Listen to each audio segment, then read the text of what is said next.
जादुई कहानियाँ देखने के लिए हमारे चैनल को सब्सक्राइब करें और बेल आइकन जरूर दबाएं। बहुत समय बूढ़ी चिड़िया माँ प्यासी थी।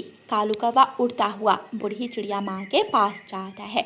माँ माँ, बूढ़ी माँ, मैं भूखा हूँ, क्या तुम्हारे पास कुछ खाने को है? बेटा, मेरे पास गेहूं के कुछ दाने हैं, लो तुम ये दाने खा लो और फिर बाद में मुझे नदी से पानी ला देना, मैं प्यासी हूँ। माँ जी, मैं पहले दाने खा लूँ, बाद में आपको नदी से पानी ला दूंगा। लो बेटा, ये दाने मेरे पास बैठकर ही खा लो। ना ना माँ जी, मैं तो दाना नदी किनारे ले जाकर खाऊंगा और फिर दाना खाकर पानी पीकर आपके लिए पानी का मटका भर लाऊंगा। जीते रहो मेरे बेटे, ये लो मेरा मटका ले जाओ। कालू कौवा बूढ़ी माँ का मटका उठाता है और नदी पर चला जाता है। वाह वाह, ये बूढ़ी माँ का दाना तो बहुत स्वादिष्ट था, मज़ा ही आ गया। दाना खा लिया, पेट भर गया।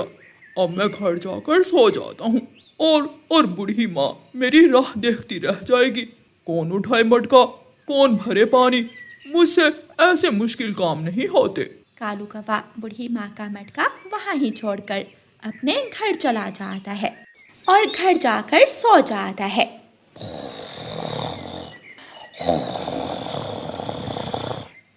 मैं प्यास से मर रही हूँ और वो कालू कौवा अभी तक लौट कर नहीं आया, ना जाने कहाँ चला गया है वो। रानो चिड़िया नदी पर पानी पीने चाहती है। रानो चिड़िया उसी रास्ते से गुजरती है जिस रास्ते में बूढ़ी माँ का घोंसला था। बूढ़ी माँ चिड़िया को बुलाती है। बेटी, बेटी चिड़िया, मेरी बात सुनो। जी माँ जी, बताएं क्या बात है। बेटी, कालू कौवा मेरा दाना खा गया और मुझसे मेरा मटका लेकर नदी पर पानी भरने गया हुआ है। वो अभी तक लौट कर नहीं आया, जाओ उसे नदी पर जाकर देखो। माँ जी, वो दुष्ट कौवा ज़रूर आपसे पानी लाने का झूठा वादा करके आपका दाना खा गया होगा। मैं अभी नदी पर जाकर देखती हूँ। रानो चिड़िया नदी की तरफ जाती है। जब वो कालू कौवे के घर के पास से गुजरती है तो उसे कालू कौवे के खर्राटों की आवाज़ सुनती है। रानो चिड़िया खिड़की में जाकर बैठ जाती है और कौवे को आवाज़ देती है। कौवे, काले कौवे, उठो। कौवा उठकर बैठ जाता है। मेरी नींद खराब कर दी, बहुत अच्छा सपना देख रहा था मैं। सपने बाद में देखना, पहले मुझे बताओ कि बूढ़ी चिड़िया माँ का मटका कहाँ है। वो तो मैं नदी पर ही छोड़ आया हूँ। झूठे कौवे, बूढ़ी माँ से दाना भी लेकर खा लिया और उसे पानी भी नहीं दिया। तुम झूठे हो, एक नंबर के झूठे हो तुम। रानो चिड़िया वहाँ से चली जाती है। नदी पर बूढ़ी माँ का मटका पड़ा था। रानो चिड़िया वो मटका पानी से भरती है और वापस जाती है। माँ जी, ये ले पानी, वही हुआ जो मैंने कहा था। वो कौवा तो आपका मटका नदी पर फेंककर घर जाकर सोया हुआ था। बेटी, ऐसे झूठे कौवे जीवन में हमेशा नाकाम होते हैं। बूढ़ी माँ जी भरकर पानी पीती है और रानो चिड़िया से कहती है, शुक्रिया बेटी, ये लो, ये कटोरी आप ले जाओ। ये कोई साधारण कटोरी नहीं है, ये जादुई कटोरी है। आप जब भी इस कटोरी से भोजन मांगोगी, ये कटोरी आपको भोजन देगी। माँ जी, सच? क्या अब मैं जंगल के सभी भूखे पक्षियों की मदद कर पाऊंगी? क्या अब जंगल में कोई भी भूखा नहीं रहेगा? हाँ बेटी, ये आपको आपकी अच्छाई और नेकी का सिला मिला है। रानो चिड़िया वो जादुई कटोरी उठाती है और खुशी खुशी अपने घर चली जाती है। घर जाकर रानो चिड़िया जादुई कटोरी से कहती है, मेरी जादुई कटोरी, मुझे दाना दो, कुछ फल और सब्जियां दो। क्या तुम ऐसा कर सकती हो? जादुई कटोरी से एक तेज रोशनी निकलती है और वो जादुई कटोरी रानो चिड़िया को फल, दाना और सब्जियां दे देती है। रानो चिड़िया बहुत खुश होती है। रानो चिड़िया एक गाजर खाकर अपना पेट भरती है और बाकी का भोजन लेकर रास्ते में बैठ जाती है। कोई है? कोई भूखा गरीब पक्षी जो मुझसे भोजन लेकर खा ले? रानो चिड़िया जंगल में आवाज़ लगाती है। कोई है जिसे मेरी मदद की ज़रूरत हो? गरीब बुलबुल आती है और रानो चिड़िया से दाना लेकर खा लेती है। गरीब तोता भी रानो चिड़िया से फल ले जाता है। बात फैलते फैलते कालू कौवे तक पहुंच जाती है। कौवे कौवे दोस्त, सुना है रानू चिड़िया के पास एक कटोरी है जो उसे भोजन देती है। कौवे का दोस्त उल्लू कौवे को बताता है। वो जादुई कटोरी हम चुरा लेंगे उल्लू उल्लू दोस्त, और भोजन के बदले हम जंगल के सभी पक्षियों से अपने काम करवाया करेंगे। कालू कौवा रात को रानो चिड़िया के घर जाता है। रानो चिड़िया सोई हुई थी। रानो चिड़िया की जादुई कटोरी खिड़की के पास पड़ी थी। कालू कौवा वो जादुई कटोरी चुरा लेता है और वहां से भाग जाता है। अब मैं इस जादुई कटोरी से फल लूंगा, दाना लूंगा और कुछ सब्जियां भी। कौवा जादुई कटोरी से कहता है। कटोरी कटोरी मुझे दाना दे, फल दे, भिंडी और आलू भी। वो जादुई कटोरी चमकने लगती है और कौवे को सारी चीजें दे देती है। कौवा खुशी से छलांगे लगाने लगता है। मिल गया, मुझे खजाना मिल गया। कालू कौवा जी भरकर दाना खाता है और सो जाता है। सुबह हो जाती है। रानो चिड़िया घर में जादुई कटोरी ना देखकर रोने लग जाती है। कौन ले गया? कौन मेरी जादुई कटोरी चुरा कर ले गया? वो जादुई कटोरी मेरी थी, वो मुझे मेरी नेकी के बदले मिली थी। रानो चिड़िया रोती हुई घर से बाहर जाती है। कालू कौवा अपने घर के बाहर बैठा हुआ था। तोते तोते, क्या दाना लोगे? हाँ दोस्त कौवे, मैं भूखा हूँ, मुझे दाना दो। तो फिर पहले तुझे मेरे घर के सारे काम करने होंगे। कौवा तोते से अपने घर की सफाई सुथराई करवाता है और बदले में उसे 2 दाने दे देता है। कौवा बुलबुल से अपने बर्तन साफ करवाता है और कबूतर को लकड़ियाँ काटने का कहता है। मुझे मुफ्त में नौकर मिल गए। अब मैं जंगल पर राज करूंगा, राज। कौवा जादुई कटोरी से भोजन लेता और सबको अपना नौकर बनाकर अपने काम के बदले भोजन देता। तोते तोते, तुम ये दाना कहाँ से लेकर आए हो? ये दाना मुझे कालू कौवे ने दिया है। कालू कौवे के पास एक जादुई कटोरी है। वो जादुई कटोरी से दाना लेता है और हम सब पक्षियों को नौकर बनाकर अपने काम करवाता है, फिर बदले में हमें दाना देता है। तो मेरी जादुई कटोरी उसी काले कौवे ने चुराई है। रानो चिड़िया बूढ़ी चिड़िया माँ के पास जाती है और बूढ़ी चिड़िया माँ को बताती है। माँ जी, कालू कौवे ने वो जादुई कटोरी चुरा ली है जो मुझे आपने दी थी। वो पक्षियों को अपना नौकर बनाकर अपने काम करवाता है और फिर पक्षियों को दाना देता है। वो कौवा कभी नहीं सुधरेगा। रानो चिड़िया, आप ये पानी का प्याला ले जाओ और ये पानी काले कौवे को पिला दो, फिर देखना कालू कौवे का क्या बनता है।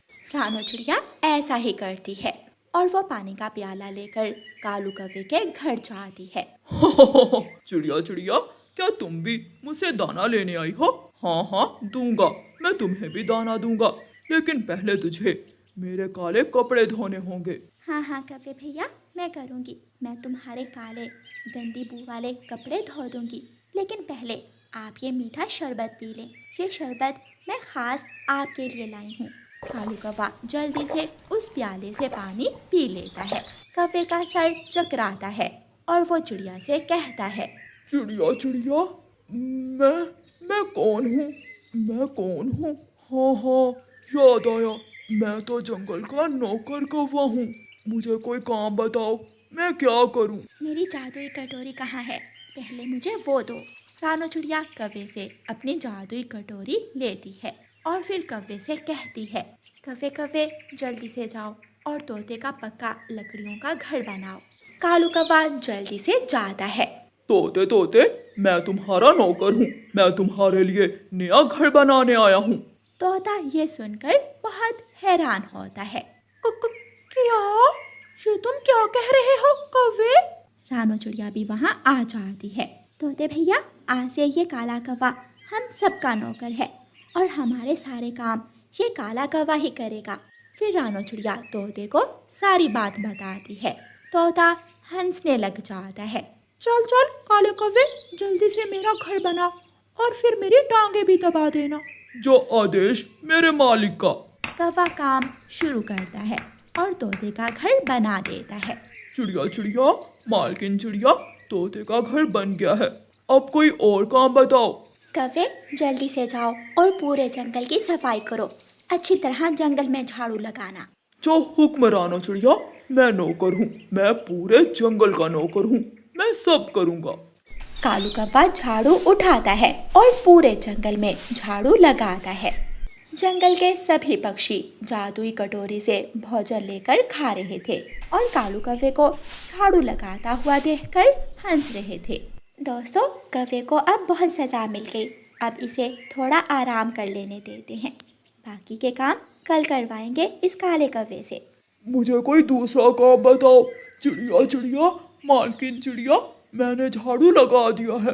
कौवे नौकर, अब तुम घर जाकर सो जाओ और फिर कल सुबह सुबह यहाँ आ जाना। बाकी के काम कल करेंगे। ना ना, मुझे नींद नहीं आ रही, मुझे कोई काम बताओ। तो फिर जंगल में पहरा दो। कोई भी चोर अगर इस जंगल में आया तो तुम्हारी खैर नहीं। कौवा जाता है और सारी रात जंगल के चक्कर लगाता है। जंगल के सभी पक्षी आराम से अपने अपने घरों में सोए हुए थे, लेकिन कालू कौवा जंगल का नौकर बनकर जंगल का पहरा दे रहा था। ऐसे कालू कौवे को रानो चिड़िया सजा देती है और कालू कौवा हमेशा जंगल का नौकर बनकर रहता है। प्यारे दोस्तों, इस कहानी को लाइक, अपने दोस्तों के साथ शेयर और चैनल को सब्सक्राइब करना बिल्कुल मत भूलना। आपका धन्यवाद। बड़े आम के पेड़ के नीचे खड़ी गोरी कौवी आम के पेड़ पर पत्थर फेंक रही थी। गोरी, ध्यान से पत्थर चलाओ, पत्थर तुम्हारे सर पर भी लग सकता है। जाओ जाओ, तुम अपना काम करो, मैं तो आज पका हुआ आम तोड़ कर ही जाऊंगी। गोरी फिर से पत्थर चलाती है और पत्थर वापस आकर गोरी कौवी के पंख पर लग जाता है। मर गई, कोई मुझे बचाए, मेरे पंख पर पत्थर लग गया है। कबूतर वहां से जा रहा था। वो गोरी कौवी को घायल देखकर जल्दी जल्दी से कालू कौवे के पास जाता है। कालू कालू, तुम्हारी गोरी पत्नी का पंख घायल हो गया है। कहाँ, वो कहाँ है? क्या कहीं चोरी करते हुए पकड़ी गई है? नहीं, बड़े आम के पेड़ से पत्थर मार मार कर आम तोड़ रही थी कि पत्थर उसके पंख पर ही लग गया। कालू कौवा भागता है। क्यों इतना लालच करती हो? बच्चों की तरह हर समय पेड़ों पर पत्थर चलाती रहती हो। पति जी, मुझे भूख लगी हुई थी, मैं आम तोड़ने की कोशिश कर रही थी। मेरे पंख में बहुत दर्द हो रहा है, मुझे जल्दी जल्दी से घर ले जाओ। कौवा चिड़िया को बुलाता है। चिड़िया और कौवा गोरी को उठाकर घर ले जाते हैं। मैंने तुम्हें मना भी किया था गोरी, मगर तुम कौन सा किसी की बात सुनती हो। बस चिड़िया, गलती हो गई। कालू भैया, अब हमें किसी न किसी तरह गोरी को दूसरे जंगल में बुलबुल वैद जी के पास लेकर जाना होगा। वही गोरी के पंख को ठीक कर सकती है। हाँ, मगर इतनी दूर तक कौन इसे उठा कर लेकर जाएगा? मैं सब पक्षियों को बता देती हूँ, हम सब मिलकर बारी बारी गोरी को उठा लेंगे। फिर चिड़िया कबूतर के पास जाती है। कबूतर कबूतर, गोरी का पंख घायल हो गया है, उसे दूसरे जंगल लेकर जाना है और ये काम हम सब मिलकर करेंगे। चिड़िया, मैं नहीं जाऊंगा साथ, गोरी ने कल मेरा भोजन चोरी किया था। कबूतर भैया, अगर समय पर वैद जी के पास ना गए तो गोरी सारी जिंदगी के लिए अपाहिज हो जाएगी। ठीक है चिड़िया, तुम तोते को भी बता दो। फिर चिड़िया तोते को भी बता देती है। दूसरे दिन सुबह सवेरे ही सब पक्षी गोरी कौवी को एक टोकरी में रखते हैं। सबसे पहले मैं उठाता हूँ और फिर बाद में चिड़िया तुम। कालू जी, ध्यान से, कहीं मुझे गिरा ना देना। ऊंचे आसमान से गिरकर कहीं मेरा दूसरा पंख भी ना टूट जाए। कौवा गोरी की टोकरी उठाता है। वो अपना सफर शुरू करते हैं। कौवा आगे आगे और सब पक्षी पीछे पीछे। थोड़ी दूर जाकर कौवा टोकरी रख देता है। चिड़िया, अब तुम्हारी बारी है, इसका बोझ बहुत ज्यादा है। सारे जंगल के पक्षियों का भोजन चुरा चुरा कर खाती है, बोझ तो ज्यादा ही होगा ना? जो मर्जी कह लो कबूतर, तुम्हें मालूम है आज मैं मुश्किल में फंसी हुई हूँ। फिर चिड़िया गौरी की टोकरी उठाती है और फिर से सफर शुरू होता है। चिड़िया के बाद कबूतर गौरी की टोकरी को उठाता है। अब गौरी का डर उतर गया था। उसे तो अब टोकरी में बैठने का बहुत मजा आ रहा था। ऐसे उड़ने में तो बहुत मजा आ रहा है, ना पंख हिलाने की दिक्कत, ना ही थकने का डर। काश कहीं ऐसा हो कि हर पक्षी हर रोज मुझे ऐसे ही जंगल घुमाया करें। गौरी मन ही मन में ऐसे सोच रही थी। आखिर पक्षी गौरी कव्वी को बुलबुल के पास ले ही आते हैं। बुलबुल गौरी कव्वी का पंख ध्यान से चेक करती है। इसके पंख का ऑपरेशन होगा, मगर इसे खून की बहुत कमी है। इसे शाम तक अच्छे अच्छे फल और पौष्टिक चीज़ें खिलाओ ताकि इसका खून पूरा हो जाए और मैं इसका ऑपरेशन कर सकूं। आधा खून तो इसने मेरा पी लिया है, फिर भी इसमें खून की कमी है।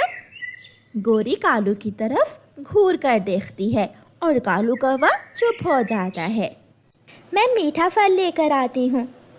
और मैं अनार का जूस। कहते हैं कि अनार का जूस पीने से खून बनता है। इसे आलू पालक बहुत पसंद है, मैं इसके लिए आलू पालक की सब्जी लेकर आता हूँ। और मैं मीठा अमरूद लेकर आता हूँ गौरी के लिए।